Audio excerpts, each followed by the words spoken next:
you set the table for the Joe Burrow revenge tour here with the Bengals. So let's just start talking about Cincinnati here and why we think they could have a massive bounce back season after finishing fourth in the division last year, albeit plenty of reasons why. You've got them at 12-5. I have them at 14-3. Where did you have them going when it came to the playoffs? Did you have them making it to the conference championship, to the Super Bowl, winning the Super Bowl? Where did you have this Bengals team ending up? This was really, really hard because honestly, I could see them going all the way, but I had them stopped in the divisional round. I believe in my bracket they ended up the third seed and having to go on the road hurt them a little bit. But I have them in the divisional round. I could absolutely see them going further. And look, every team in football is always looking for one of those guys at quarterback, right? There's good quarterbacks, there's average quarterbacks, but you're looking for one of those guys, one of those 5, 6, 7 guys who you know can get you to and win a Super Bowl. And we already know Joe Burrow's one of those guys. He's done it once. His 2 fully healthy seasons, he went to a Super Bowl and was about 40 yards from winning it, and he went to an AFC title game and lost an absolute classic in Kansas City, right? 2021 and 2022, Trevor, he had a 93.1 passing grade across those 2 seasons. That was the best in the NFL by almost 5 points. Ahead of Tom Brady, ahead of Patrick Mahomes, ahead of Josh Allen. Crazy. This guy, when he's healthy, he sees the field like the all-time greats, like Peyton Manning and Brady. Like mentally, he's just set apart from the vast majority of the other quarterbacks in the league. I know his mobility is like a BB+, his arm's like a BB+. You wouldn't look at him and go, this is the most talented guy I've ever seen, but he just has it. The football IQ is off the charts, the timing and the accuracy is off the charts, and he just needs to be healthy. They need to protect him. He needs to be healthy. I really think the Burrow revenge tour is on. I think he's going to be right back to being an MVP candidate, and hopefully Orlando Brown has a better year at left tackle, gave up the most pressures in the league in the regular season last year. They have to figure out this right tackle situation. Amarius Mims working through a pec injury right now. Could be Trent Brown to start the season over there, who has flashed at times in his career as being really good, and then other times he struggles in pass protection. Struggled the first time he left New England and went out to the Raiders. Now he's in Cincinnati, again away from New England. We're going to see where that goes. So again, it feels like every year we do this. It's like, hey, Joe Burrow's great if he's protected, if he's healthy. Can they protect him? Can they give him just enough time in the pocket to work downfield? Because we know Chase and Higgins and those guys on the outside are going to make plays, right? But with Burrow healthy, they're one of the teams that's an inner circle AFC contender.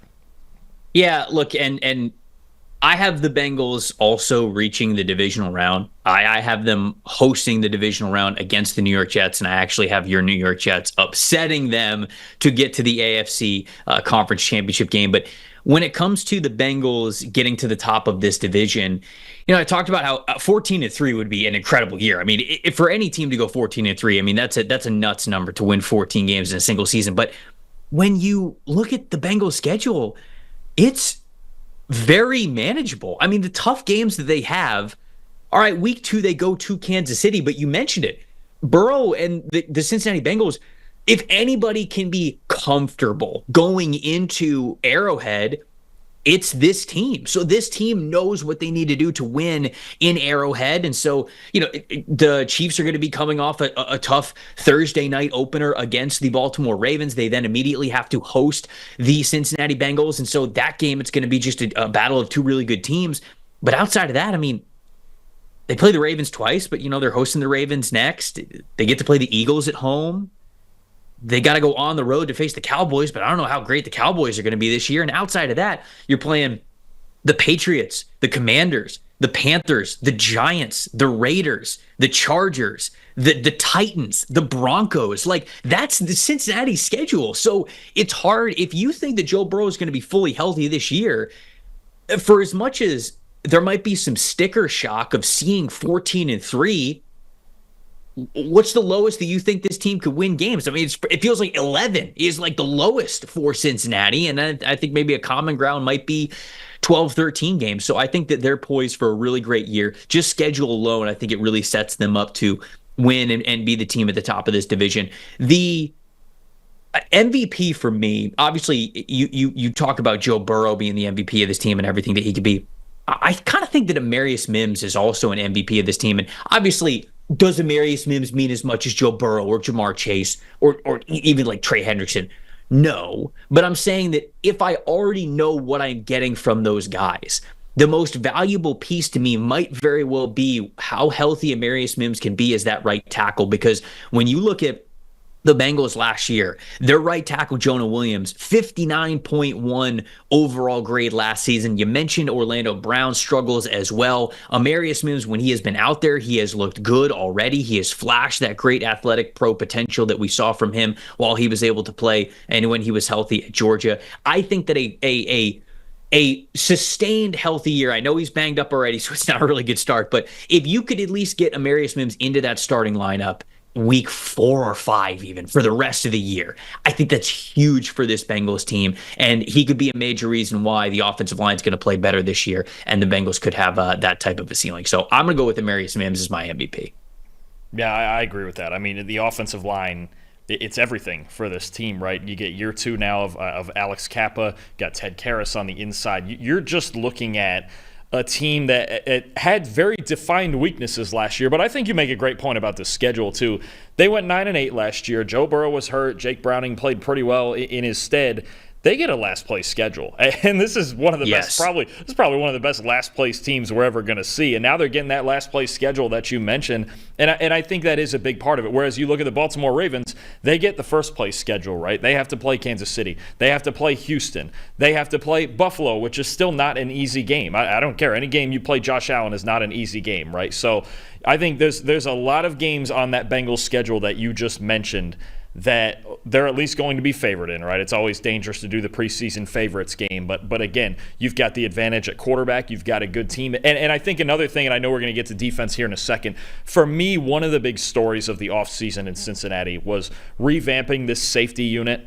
They had the lowest graded safety unit in football last year. They let Jesse Bates walk, and he went to Atlanta. Von Bell left, and now he came back. But I think getting Von Bell, getting Geno Stone, who led all safeties in interceptions, and the emergence of Jordan Battle late in the year last year, I think it's going to make a huge difference because just as much as the injuries on offense, the issue for them was coverage over the middle of the field. And I think them going out in this offseason and going, okay, we need safeties. Like, we have enough guys at corner. We have Cam Taylor-Britt. We have DJ Turner. We have some other guys we're going to get into. But this was a disaster over the middle of the field. And you could see it even stressing their 2 great linebackers, Jermaine Pratt and Logan Wilson. If they get Burrow healthy and they get better coverage over the middle of the field, especially from their safeties, this is a really, really dangerous team.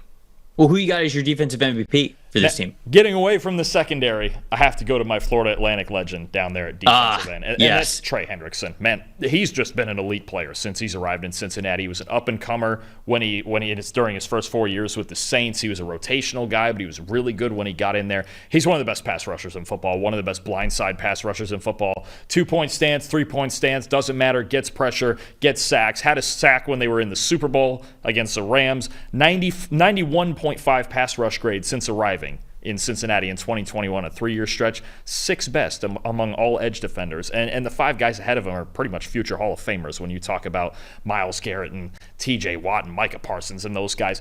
As a pass rusher, he's as good as anybody. And he's the reason their front 7 goes, especially in the passing game. He is a problem. Do not block Trey Hendrickson one-on-one. It's never worked. It didn't work at FAU. It didn't work in New Orleans, and it certainly doesn't work in Cincinnati.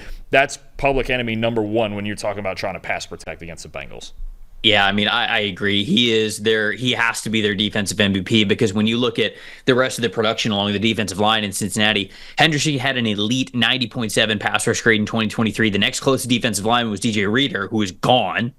And after that, it was BJ Hill, who had a 65.8 pass rush grade. So it's like you had an elite performance from Trey Hendrickson, and then it was nobody really getting after the passer. And for as good as I think that Lou Anarumo defense is sort of as a whole, you need guys to be able to step up and be superstars for you. And outside of Trey Hendrickson, they don't really have that superstar along the defensive line. So it is all on him. I can understand why this summer he was like, hey, pay me more, because he probably looked at the defensive line around him and said, I am the engine that makes this car go. And he absolutely is. They need him again. If they're going to win anywhere close to 13, 14 games this season, he is once again going to have to be one of the better defensive linemen in football up front for this team. So I have him as the defensive MVP. Breakout player. Who you guys' breakout player for him? I'm going back to the secondary for this one. And you know, they covered the safety position in the offseason, and they've got some internal guys at corner that they're going to try to live with out there. And I know Lou Anarumo used a lot of zone coverage, a lot of different looks, but Dax Hill is a guy who this year now moving to corner in the preseason.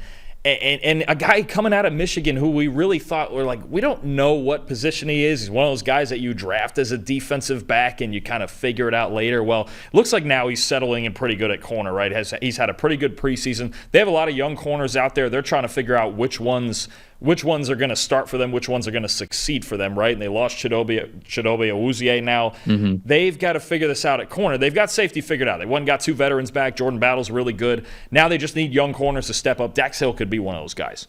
Yeah, I agree with you completely. I hate to mirror most of the picks that you have here, but Dax Hill is my breakout guy. And that's because when you look at what Dax Hill is doing this year in this defense, it is completely different and he looks like he is playing better. I remember when I was scouting him coming out of Michigan, I really liked Dax Hill because of his overall athleticism and how versatile that he was for that Wolverines defense. Now, we talk about this with scouting all the time over at the NFL Stock Exchange podcast. There's a difference between being versatile and being homeless, right? I mean, if you are versatile, that means that you can play a variety of different positions. But if you are homeless, if you are if you are a jack of all trades, master of none, if you will, sometimes you can get lost in the NFL. If you don't have a home base position to get back to, sometimes that versatility actually can be a negative for you breaking into the NFL because you don't have a home. You don't have a home position to go back to. For Dax Hill, I think they were trying to make it safety. They were trying to make it maybe as a slot defender, but you can see it on the screen right now.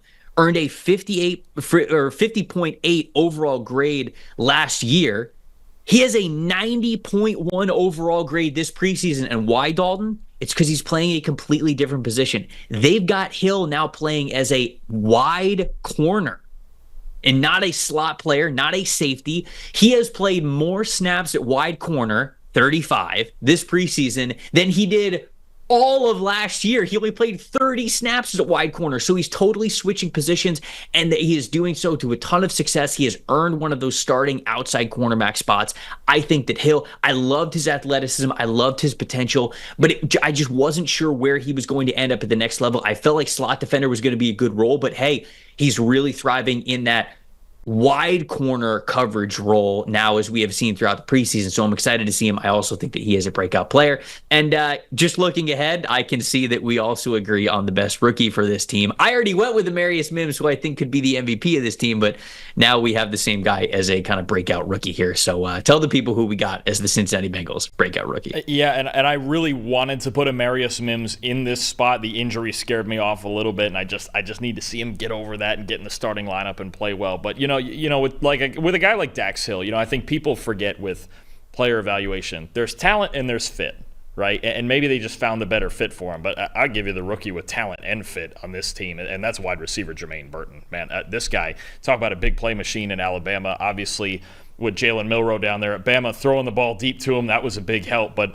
Burton could get down the field. He can absolutely fly. And I think in an offense, as long as they're protecting well enough that wants to get vertical, you talk about Jamar Chase is your do-it-all guy on the outside. He can do anything, but he's getting double covered all the time. We know what T. Higgins can do, but he's not. He's more the size guy than the speed guy, right? He's going to win back shoulder in those 50-50s. Jermaine Burton can absolutely fly. He's a movable piece. He's a guy who can win downfield, take safeties off the top, and even with his speed, help your running game, just getting more into too high looks. I think, to me, if I have Jamar Chase and T. Higgins and Jermaine Burton across from me on defense, I'm not playing single high. I'm just not going to do it. I mean, this is too much speed, too much talent on the outside. Burton could be in for a big rookie year. Look for him to win vertically down the field, honestly. And with Chase and everything he can do after the catch, Burton's a guy who's a big play threat. I think very much a change up from what they had in the slot before with Tyler Boyd kind of moving the chains. This offense is going to get vertical this year. Burton's such a stud to be a wide receiver 3 on this team. 86th percentile separation percentage last year overall while he was at Alabama. 79th percentile in separation versus single coverage, which is just an incredible number to have. The dude knows how to run routes. He knows how to get open, and we're already seeing signs of that in the preseason as well. So I also have Jermaine Burton. Also want to shout out Matt Lee, their center. Late round center pick, 87.7 pass block grade this preseason on 71 pass blocking reps. I don't think he's going to earn the starting center job like right out of camp or anything, but man, he's doing a great job. So shout out to Matt Lee.